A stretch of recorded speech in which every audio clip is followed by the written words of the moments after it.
8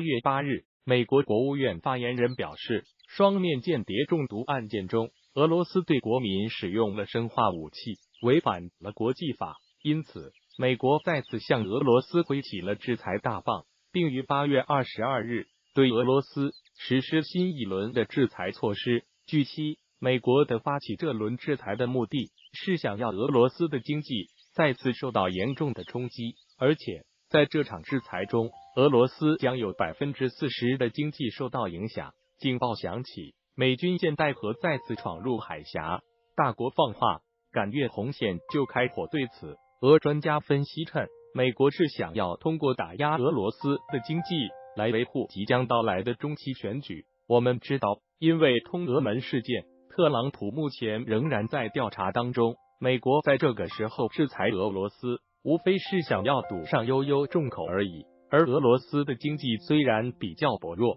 但军事力量是有足够能力与美国一较高低的。而且在近期，美国甚至还派出了军舰，准备在黑海进行大规模的军演来威慑俄罗斯。不过，貌似剧情要逆转了。据美国海军网13日最新消息称，美国的阿利伯特级驱逐舰已经穿过了达达尼尔海峡，在当地时间12日已经驶入了俄罗斯的后院黑海海域。据悉，美国联合了乌克兰等国家，准备在黑海进行大规模的军事演习，这让俄罗斯高度关注。而俄罗斯在接受到信息以后，俄军认为美国在刚宣布对俄罗斯进行经济制裁，现在就在俄家门口进行军演，完全属于挑衅行为。俄在警告无效后，随即也宣布将在克里米亚半岛附近进行军事演习，届时会进行实弹演习。言外之意也就是说，如果美国又半点越过红线，